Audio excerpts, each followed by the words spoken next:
Advantage Assam 2.0 লগত সংগতি ৰাখি আমি যিখন ঔদ্যোগিক প্ৰদৰ্শনী ইয়াতে আৰম্ভ কৰিছিলোঁ, আজিৰ পৰা সাধাৰণ জনতাৰ কাৰণে আমি মুকলি কৰি দিছোঁ।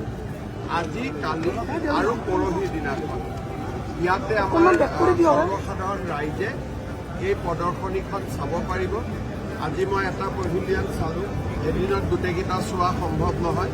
অহাকালি মই আহি বাকীকেইটা পেভিলিয়ন চাবৰ কাৰণে যত্ন কৰিম।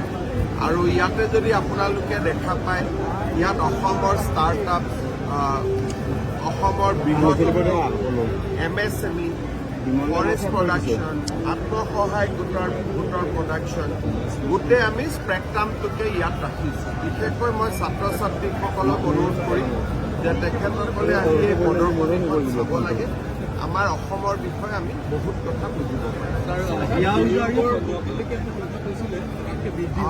যিখিনি মই দেখিছোঁ সেইখিনি যিমানটো জুই কৰিছোঁ, তাতকৈ কিবা যদি আছে মই গম পোৱা নাই। অহাকালি আপোনালোকৰ লগত যেতিয়া আমি কথা পাতিম তেতিয়া পাম। কিন্তু মই ভাবোঁ 500-600 কোটি কিবা ডিফাৰেঞ্চ হ'লে হ'ব, মেক্সিমাম নহয়।